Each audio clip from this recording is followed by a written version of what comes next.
everybody, and welcome to the latest Intelligence Insights briefing from At Risk Global Intelligence Team.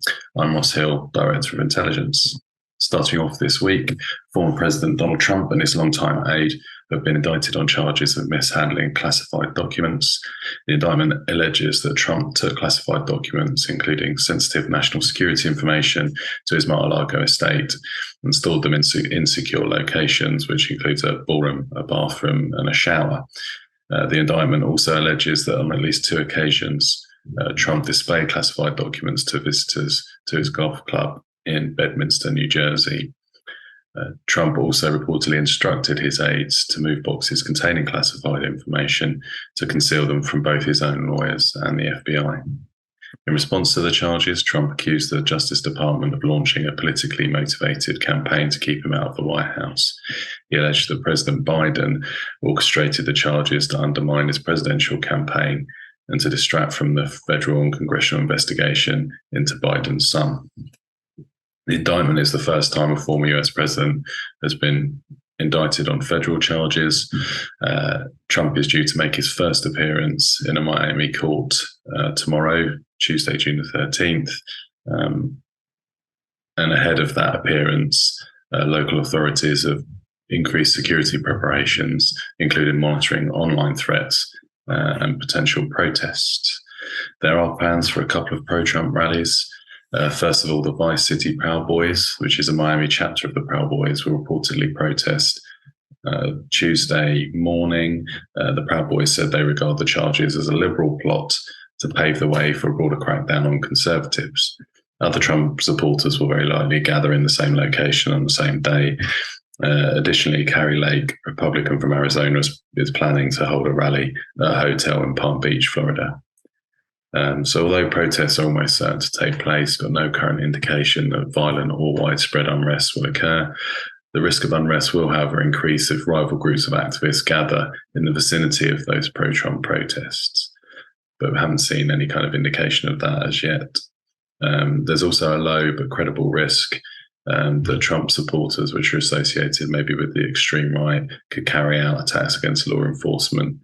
If they occurred, it'd probably be similar to the incident that targeted the FBI office in Cincinnati. And that attack took place after Trump's Mar-a-Lago estate was searched and the classified documents related to his indictment were recovered. Next up, Unabomber Ted Kaczynski died in prison, aged 81. The cause of his death has not been specified, but it was reported that it was actually suicide. Kaczynski targeted academics, businessmen, and random civilians for quite a long period through the 70s, 80s, and early 90s. His attacks using homemade bombs resulted in 3 deaths and 23 injuries, and his goal was basically to incite the collapse of the modern social order.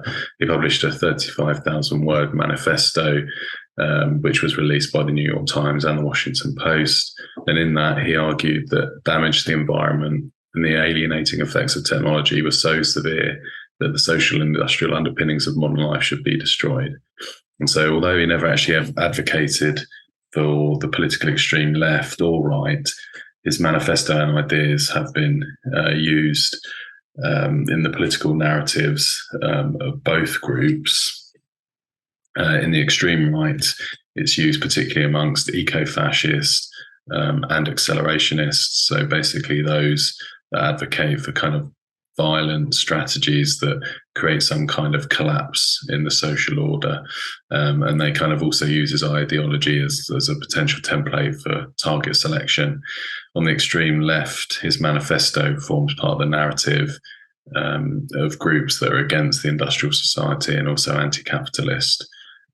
And it kind of moves into those that have environmental concerns as well. His manifesto is likely to continue to inspire further activity, with some groups probably seeing his views as particularly significant because of the rapid development of AI technologies. So activism and violence targeting technology companies or those that deploy AI is a growing risk. Although it is worth pointing out that a lot of groups that share his kind of ideology on technologies don't actually advocate for violence. That's it from us this week. We hope you found the information useful, and we hope to see you again soon.